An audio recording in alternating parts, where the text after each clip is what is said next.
This is Joe Biden, the resident of the United States. On Thursday, February 8th, 2024, the investigation into Biden's classified documents scandal ended after special counsel Robert Hur released a report that came to two conclusions.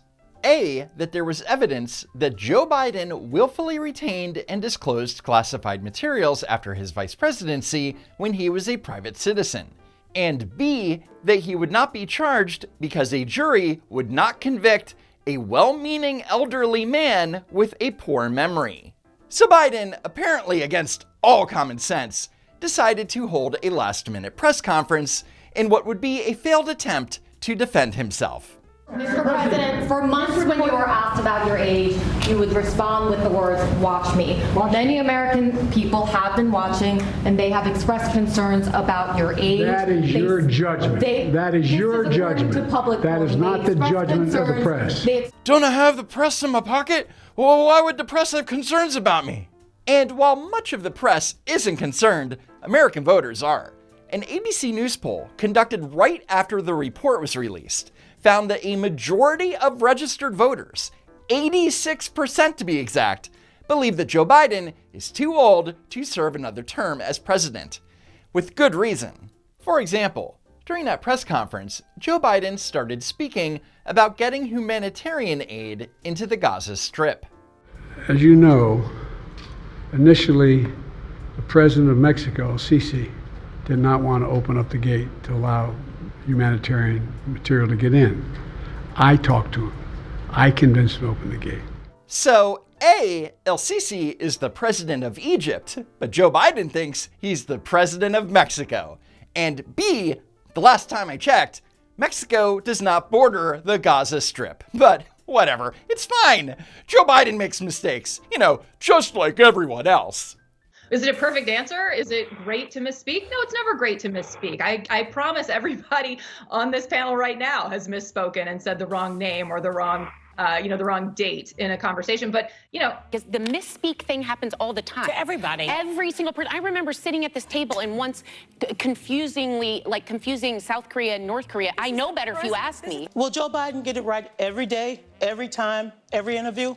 He's going to make mistakes. Everyone makes mistakes. Look, he's going to make gaffes. As you well know, small gaffes are a part of what all of us in public life do. Here's what matters, not the occasional small gaffe. He had a 12-minute press conference where he was focused, engaged, purposeful, and all you're focused on is that 1 minute at the end. That's not what distinguishes him from his opponent. This was not just one moment in the 12-minute press conference. I mean, take a look at what we saw just recently. So in response, Jonathan Karl proceeded to show Senator Chris Coons the following two clips.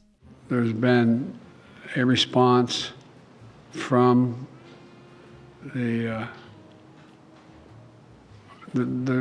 been a response from the opposition, but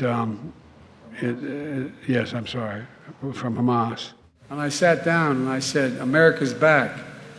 And Mitterrand from France looked at me and said, how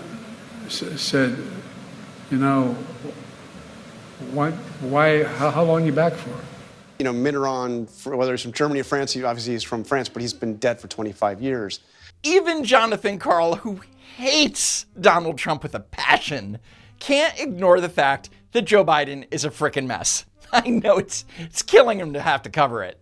We all make mistakes, but this is what the American public is seeing, and it's raised concerns. Our poll shows over 80% responding, saying that they think that Biden is too old to serve as president again. And Jonathan, if press coverage focuses relentlessly on things that don't represent Joe Biden's real body of work, you can push towards that kind of result. That poll should have been about who's actually working to secure our border. Well, according to that ABC News poll, Joe Biden's approval rating on the border is a disaster, much like the border. Americans know who's working to secure the border, and they know that it's not Joe Biden. The most difficult part about a meeting with President Biden is preparing for it, because he is sharp, intensely probing, and detail-oriented and focused. So supposedly behind the scenes, Joe Biden is incredibly sharp and detail-oriented, but for some reason that no one can explain, every time we see Joe Biden in public, he's a freaking train wreck. For example, let's watch Joe Biden during a White House visit from the King and Queen of Jordan. Let me start by welcoming His Majesty, the King of Jordan. He's been a good friend. Abdul, welcome back to the White House, man. Welcome back. His name is not Abdul, it's Abdullah. Along with Queen Rihanna, who is meeting with Jill now. And it's not Queen Rihanna, it's Rania. So much for being detailed. And the Crown Prince Hussein. Where is the prince out there? I thought he was coming out. At any rate. That sounds familiar. Representative Jackie, are you here? Where's Jackie? I didn't think she was going to be here. And then Mr. Details got confused and couldn't figure out where to stand because of course he couldn't. Majesty, over to you.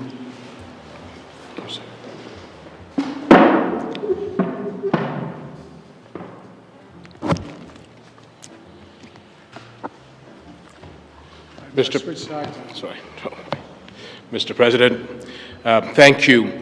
81 million votes, guys. 81 million votes. Next, despite the fact that the special counsel found that Joe Biden broke the law, Biden's defenders just straight up lied about what was in the special counsel's report. And no reasonable person will tell you that a report showing the president had classified information sitting in a cardboard box in his garage is a good thing. Obviously, it's not. In short, what Biden has been found to have done is sloppy. But as a Trump-appointed district attorney concluded, it was not criminal. There was never any question that the president had not engaged in criminal wrongdoing. This was a case that was, frankly, open and shut from the very first day. There was never any question of the president having engaged in any wrongdoing. There just simply wasn't evidence that he knowingly and intentionally held classified information. And for him to even conclude that he willfully retained, I think, is a flawed conclusion. The evidence does not support that. So that's right off the bat that you have this questionable conclusion. And there's simply no evidence here. I don't understand how he even is able to say that he willfully retained it. The president had engaged in no wrongdoing. Period. End of story. The most important thing to remember, though, is the president was found to have been engaged in no wrongdoing. No wrongdoing. The report literally says on page 1 that President Biden willfully retained and disclosed classified materials. They think you're too stupid to read words. And Biden sycophants like Mitch Landrieu and Jen Psaki were clearly following Joe Biden's lead, because during his press conference, Biden flat out lied about what was in the report. I've seen the headlines since the report was released about my willful retention of documents. These assertions are not only misleading, they're just plain wrong. No, that's a lie. Here are the facts. Joe Biden, established by this report, Joe Biden retained sensitive classified documents after he left the vice presidency. Marked classified? Or? Yes, marked classified, highest level, top secret SCI. They related to our international affairs, to war plans, to foreign relations. He knew it. So according to the special counsel, yes, Joe Biden committed several felonies. Yet Biden's going to stand there and say, the report is wrong. He knew it. He's on tape after he's out of the vice presidency saying to his autobiographer, the classified documents are in the basement. He knew it. But he just denied that. Exactly. That was a key part of the report. It's the second sentence in the report, and he just denied sharing that with the ghostwriter. And I just looked at this closely. They had recorded conversations between Biden and this ghostwriter. Exactly. That is what blew my mind. So much for no one is above the law, huh? Now, according to the special counsel, the reason for not charging Joe Biden with 50 counts of willful retention of classified documents was as follows. Based on our direct interactions with and observations of him, he is someone for whom many jurors will want to identify reasonable doubt. It would be difficult to convince a jury that they should convict him, by then a former president well into his 80s, of a serious felony that requires a mental state of willfulness. So they found evidence that he knew there were classified documents in his basement, for instance. But if he can tell a jury, like, yeah, I guess I knew that day, but then I forgot the next day, well, then he didn't willfully retain the classified documents. And remember, the special counsel is required to give a detailed explanation as to why a jury probably wouldn't vote to convict Biden. And for Democrats, that explanation is the biggest point of contention. The special counsel wrote that the president could also portray himself at trial as an elderly man with a poor memory who would be sympathetic to a jury. Hers description... A neurologist and a lawyer. Let me just finish, but I agree. Well, no, but we kind of need to stop there. A neurologist. You're talking about her. Her from Trump University. No. And I'm just. Do you think that this guy is so naive? You think this guy is so stupid? Do you guys think this guy is so clueless that he didn't know by putting words in that Donald Trump would love for him to put in there, that wasn't going to be the headline for the New York Post, that wouldn't be on every... The guy knew. He's a Trumper who knew. He's a Trumper who knew. And it's not just the hosts of Joe Biden's favorite news show. MSNBC as a whole is a repository for this type of Democrat idiocy. It's fairly standard lawyering to advise people, even when in doubt or you think you might remember. If you can credibly say, I don't recall about something, that's a standard legal advice. And it has nothing to do with the age of the person giving the deposition. When you're under oath, you can't lie. If you do recall, you have to say that you can. But if you can't... Exactly. Well, that's the whole point, right, Rachel? That basically, because of those standards, the extra burden that you don't want to get anything wrong means you err on the side of saying, I don't recall, I don't remember, unless you really specifically do. This is wild speculation. We don't know how many times Joe Biden said, I don't recall or I don't remember, because that isn't mentioned in the report. But what is mentioned are very specific examples of Joe Biden's piss-poor memory. He did not remember when he was vice president, forgetting on the first day of the interview when his term ended, and forgetting on the second day of the interview when his term began. And this isn't like a husband forgetting his wedding anniversary. This is Joe Biden not remembering when he held the office of the vice presidency. It's kind of a big deal. How would you say your mental focus is? Oh, it's focused. I haven't, look. The idea that witnesses over a 40-year discussion, don't remember everything, or that someone who graduates from college in June can't tell you where the diploma is in September.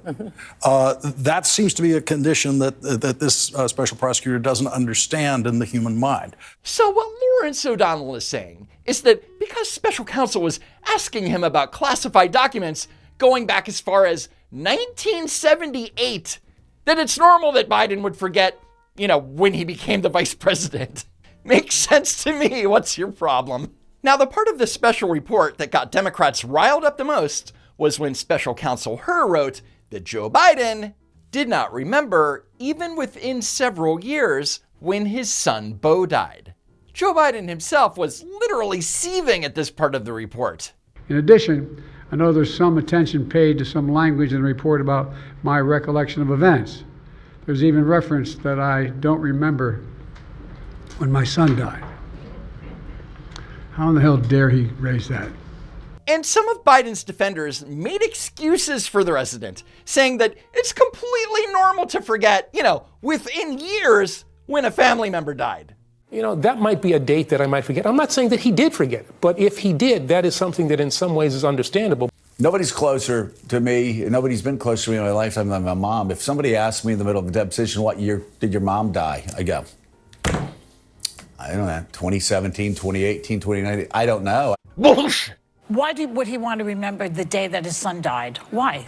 You want to block that out of your head. You want to remember when he was alive. But everyone knows that's complete malarkey. Joe Biden didn't block out of his head that Beau Biden died because Joe Biden brings up Beau's death more than he does the economy.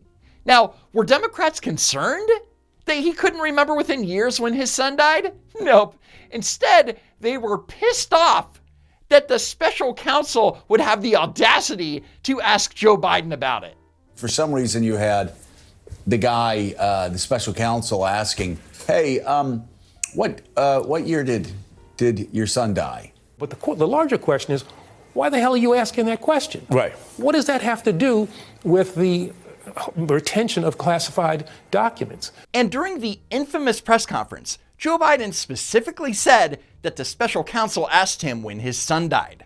Frankly, when I was asked the question, I thought to myself, it wasn't any of their damn business. But according to NBC News, Hur never asked that question. According to two people familiar with Hur's 5-hour interview with the president over 2 days last October, it was the president, not Hur or his team, who first introduced Beau Biden's death. Biden was trying to recall that period by discussing what else was happening in his life. And it was at that point in the interview that he appeared confused about when Beau died, the sources said. Biden got the date, May 30th, correct, but not the year. So Biden claimed that special counsel Hur asked him about the death of his son, when in fact it was Biden that brought it up in the first place. Because Biden always brings up his dead son. So one of two things happened here. A, Biden lied, knowing full well that special counsel Hur never asked him that. Or B, Biden is so mentally diminished that he legitimately believes that that's what happened. Either way, he cannot be allowed to serve a second term in office. Make sure you're registered to vote, guys. Anyway, that's it for now. Follow me on X at Don't Walk Run, and while you're at it, subscribe to the channel. As always, thank you for tuning in, and I hope to see you next time, if there is a next time.